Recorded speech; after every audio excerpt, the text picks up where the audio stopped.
Dans une maison silencieuse du Sussex, entre de vieux arbres et l'odeur du bois mouillé, Kate Blanchett est souvent assise seule à une fenêtre.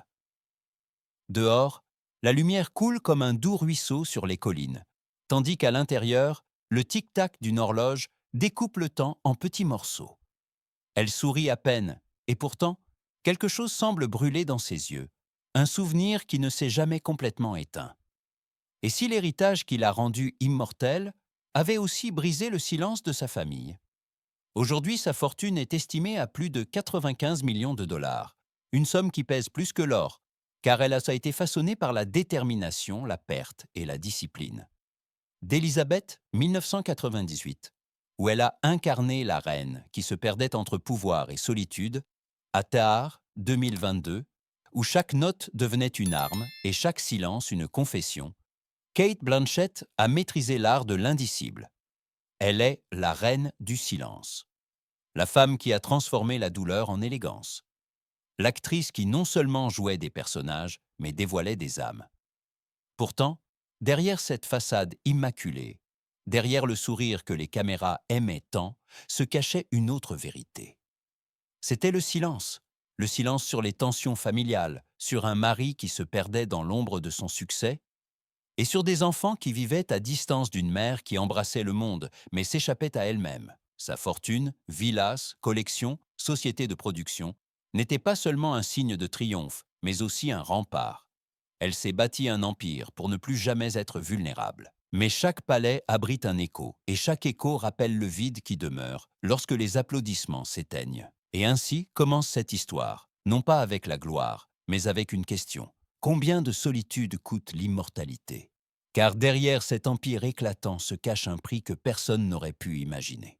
Kate Blanchett est née le 14 mai 1969 à Melbourne, dans une petite maison discrète où le vent chantait à travers les fentes des fenêtres. Son père, Robert, était un officier américain, sa mère, June, une enseignante australienne. Quand Kate eut 10 ans, son père mourut subitement d'une crise cardiaque. À partir de ce jour, la maison sembla s'arrêter. Les horloges continuaient de tic-tac. Mais le temps s'arrêta pour une fillette qui dut comprendre trop tôt ce que signifie la perte. La mère maintint la famille unie avec un calme qui semblait presque surnaturel. Elle travaillait comme enseignante le jour et cousait des vêtements la nuit pour nourrir les 3 enfants. Kate l'observait, comment elle se taisait alors qu'elle aurait dû pleurer, comment elle souriait pour chasser la lourdeur de l'air. Ce silence, devenu force, marqua Kate à jamais. Elle apprit tôt qu'il n'est pas nécessaire de parler fort pour être entendue. À l'école, elle ne se faisait pas remarquer par sa beauté, mais par un regard qui allait plus profond.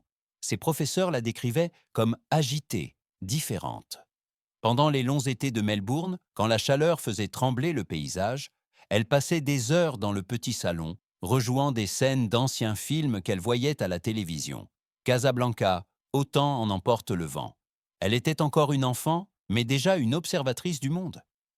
Adolescente, elle travailla dans une maison de retraite pour gagner de l'argent et y rencontra une vieille actrice qui lui dit « L'art commence quand tu oses ressentir ce que les autres évitent ».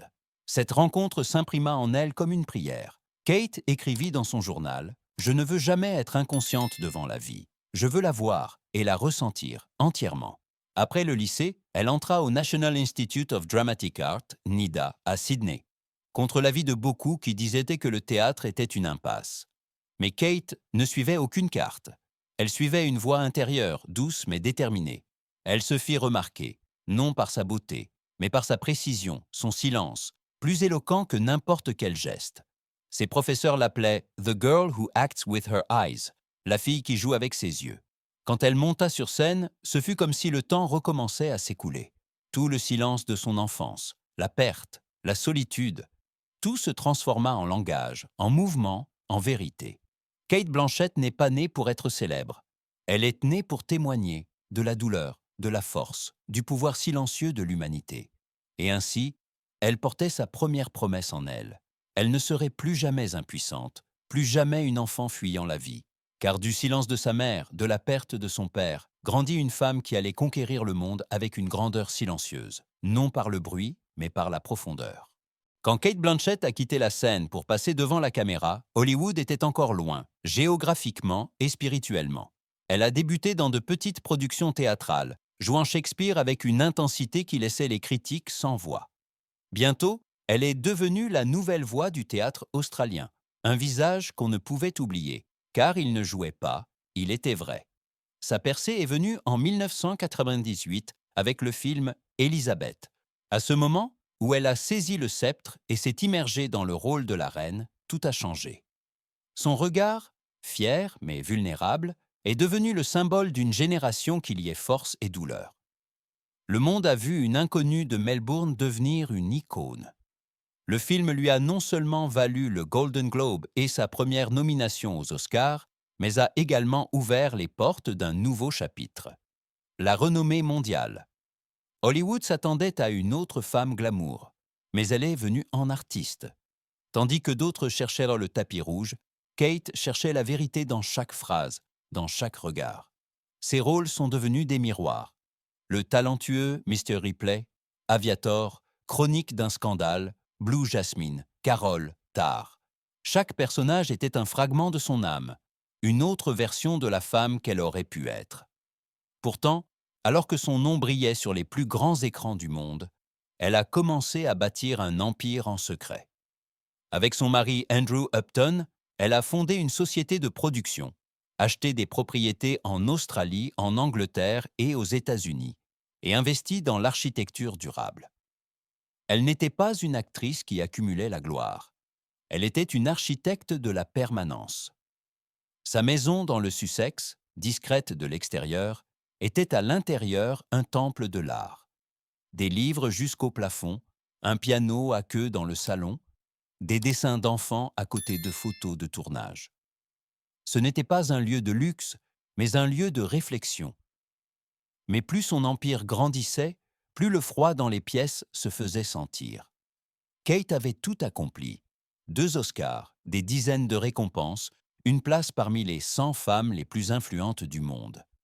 Elle était mère de 4 enfants, actrice célébrée, productrice, icône de style. Et pourtant, dans les interviews, quand elle parlait de bonheur, elle hésitait. Son sourire était poli, mais ses yeux regardaient ailleurs, là où aucune caméra ne pouvait la suivre. Un journaliste lui demanda un jour si le succès rendait solitaire. Elle répondit doucement « Seulement si l'on oublie qui l'on est sans lui ». Kate ne l'a jamais oublié.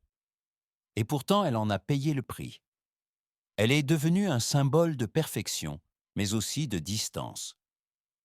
Les gens l'admiraient, mais la comprenaient rarement. Son silence était mal interprété comme de l'arrogance, sa maîtrise de soi comme de la froideur. Pourtant, elle était simplement devenue prudente, une femme qui savait que chaque mot que l'on offre au monde est un mot de moins pour l'âme. Elle a sabâti un empire non par vanité, mais par le besoin de créer quelque chose qui ne pouvait être enlevé. Quelque chose qui durerait lorsque les applaudissements s'éteindraient. Et pourtant, alors que les lumières devenaient plus vives, le silence derrière elle devenait plus profond. La gloire, qu'elle voyait autrefois comme une libération, devint un miroir qui lui renvoyait son propre visage, beau mais fatigué. Et quelque part, dans la lumière dorée d'une soirée des Oscars, l'ombre commença à grandir, que personne ne remarqua. Elle avait tout, des prix, l'admiration, une famille, une fortune au-delà des rêves.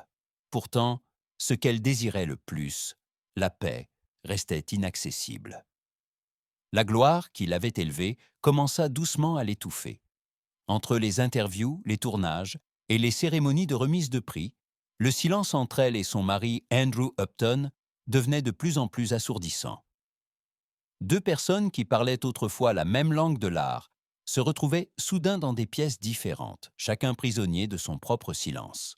Derrière des portes closes, Kate luttait contre un vide qu'elle ne pouvait nommer. Les applaudissements résonnaient dans ses oreilles quand elle rentrait le soir, mais ils ne remplissaient pas les pièces. Dans une interview, elle a dit un jour « J'aime le public, mais je crains qu'il n'aime que l'image de moi ». Ces mots sonnaient comme une confession que presque personne n'a remarquée. Lorsqu'elle a incarné en 2022 la célèbre chef d'orchestre Lydia Tarr dans Théâtre, les critiques ont considéré le rôle comme son chef-d'œuvre. Mais pour Kate, c'était plus qu'un personnage, c'était un miroir. La solitude du pouvoir, la froideur de la perfection, l'effondrement lent sous le poids des attentes. tout cela n'était pas un jeu. C'était son propre cœur qui parlait. Dans les coulisses, a raconté plus tard un membre de l'équipe, elle ne parlait presque pas. Elle était Lydia à chaque pause, à chaque souffle. Andrew observait ce changement. La femme qu'il aimait autrefois était toujours là, mais son regard avait changé. Entre eux grandissait une distance invisible, nourrie par le travail, la gloire et la peur silencieuse que l'amour et le succès ne se dévorent mutuellement. Des amis ont raconté que Kate parlait rarement de sa vie privée, mais un voile d'ombre, témoignant de fatigue et de culpabilité, planait dans ses yeux. Ses enfants, élevés entre les scènes et les caméras, voyaient une mère qui conquérait le monde dans chaque film, mais restait souvent dans ses pensées à la maison. La caméra l'avait capturée, non seulement comme actrice, mais comme prisonnière de son propre mythe. Durant ces années, elle se retirait de plus en plus souvent. Elle parlait de la nature comme de son dernier refuge. Lors de longues promenades solitaires dans les forêts du Sussex, sous la pluie, elle trouvait la seule forme de paix qui lui restait. Pas de public, pas de script, seulement le vent et son souffle. Mais même là, les souvenirs la hantaient de son père parti trop tôt, de sa mère qui avait trouvé la force dans le silence, et de la famille qu'elle dirigeait elle-même désormais dans l'ombre de la gloire. « Le succès n'est pas un foyer », a-t-elle écrit un jour dans son carnet. C'est une chambre d'hôtel où les murs applaudissent pendant que tu t'endors. Toutes les maisons qu'elle avait construites ne pouvaient la protéger des tempêtes intérieures. Ces villas étaient belles, mais chacune résonnait d'un écho de solitude. C'était le prix de la gloire, et elle le payait par tranches silencieuses. Un soir, en rentrant chez elle après une première, elle resta longtemps assise dans sa voiture. Pas de flash, pas d'ovation, juste l'obscurité. Dans la vitre se reflétait son visage, fatigué et réel. Pour un instant, elle se vit elle-même, non pas comme une star, non pas comme une icône, mais comme une femme qui tente de survivre dans un monde de lumière et d'ombre. Et ainsi, le silence qui l'avait jadis protégée devint désormais sa prison. Les applaudissements s'étaient éteints, mais dans leur écho, il ne restait qu'une pensée. La gloire peut tout acheter, sauf la paix. Après des décennies de gloire, de voyages et d'éclats incessants, Cate Blanchett a commencé à réorganiser sa vie, discrètement, presque inaperçue. Son empire était déjà bâti, films, théâtre, immobilier, récompenses. Mais plus elle possédait, plus elle comprenait que la possession n'est pas un héritage. Le véritable héritage ne réside pas dans les chiffres, mais dans la trace qu'une personne laisse chez les autres. Son héritage financier est impressionnant. Selon Forbes, sa fortune est estimée à plus de 95 millions de dollars, répartis en maisons en Angleterre, aux États-Unis et en Australie. Sa société de production Dirty Films soutient de jeunes réalisateurs et auteurs. Elle investit dans l'art, mais aussi dans la durabilité, dans l'architecture écologique, dans des projets qui connectent la nature et l'humain.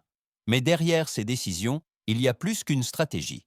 C'est une forme de rédemption, un retour à cette force tranquille qu'elle avait apprise de sa mère. La beauté n'a de valeur que si elle guérit quelque chose. Cate Blanchett utilise son influence pour encourager les autres. Elle est devenue ambassadrice de l'ONU pour les réfugiés, parle de responsabilité environnementale, de la fragilité du monde. Mais elle ne le fait pas avec des mots bruyants. Ses discours sont comme ses rôles, précis, réservés, profonds. « Nous avons trop de bruit dans ce monde », a-t-elle dit un jour. Peut-être que le changement commence par un moment de silence. Dans le monde du cinéma, son nom reste une école à part entière. Des actrices comme Saoirse Ronan, Rooney Mara et Florence Pugh la citent comme leur modèle. Elles étudient ses gestes, ses poses, son léger tremblement lorsqu'une émotion émerge. Une jeune réalisatrice a dit un jour « Cate Blanchett ne joue pas, elle te rappelle que tu ressens ». Cette capacité de rendre l'invisible visible est son plus grand héritage. Dans Blue Jasmine, on voyait la vulnérabilité derrière la fierté. Dans Carole, la tendresse derrière la retenue.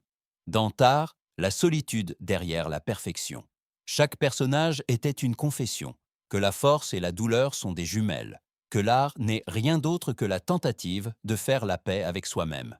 Mais son héritage n'est pas seulement artistique, il est aussi humain. Elle n'a jamais permis que la gloire la sépare de ses racines. Ses enfants grandissent loin des projecteurs, entourés de musique, de livres et de conversations, pas de caméra. Des amis racontent qu'en privé, elle est chaleureuse, drôle et ironique, une femme qui rit fort quand personne ne regarde. Kate Blanchett a appris que la richesse n'est pas une fin, mais une responsabilité. Elle a dit un jour « Je ne veux pas que mes enfants héritent de mon argent. Je veux qu'ils héritent de mon courage. » Et peut-être est-ce là le cœur de son héritage, le courage de rester silencieux dans un monde bruyant. Le courage de comprendre la beauté non comme un ornement, mais comme un devoir. Le courage de pardonner, y compris à soi-même. Aujourd'hui, quand elle monte sur scène, elle n'est plus la femme qui doit faire ses preuves. Elle est la femme qui a compris. Son silence n'est plus une fuite, c'est son trône. Et si on lui demande ce qu'elle veut laisser au monde, elle répond par un sourire silencieux, peut-être juste le souvenir que l'on peut briller aussi dans le silence. Son silence n'était pas un vide, c'était sa couronne. À la fin, lorsque la lumière s'affaiblit dans sa maison du Sussex et que le jour s'enfonce lentement dans la brume grise, Kate Blanchett est souvent assise à la fenêtre, comme au début de son histoire. Le vent fait bouger les rideaux et quelque part résonne le lointain bourdonnement d'un piano. Pas d'applaudissements, pas de caméra, juste la douce respiration du temps. Elle regarde en arrière un vie pleine de contrastes, triomphe et perte, amour et aliénation, gloire et silence. Et pourtant, quelque chose d'inébranlable demeure en elle, la dignité de rester silencieuse dans un monde bruyant, la capacité de créer de la beauté sans la posséder. Son héritage vit dans les images qu'elle nous a offertes, dans les yeux d'Élisabeth, dans la vulnérabilité de Carole, dans le vide intérieur de Lydia Tarr. Ces personnages sont plus que des rôles, ce sont des miroirs. Et dans chaque miroir, un morceau de sa vérité demeure. Quand le rideau tombe, il ne reste aucun son. Seulement une conscience douce que certaines vies ne se terminent pas, mais continuent de résonner, comme une musique qui flotte dans l'espace après la dernière note jouée. Et ainsi se termine cette histoire, non par un cri, mais par un murmure. The curtain fell, but the film never ended, because legends never fade to black.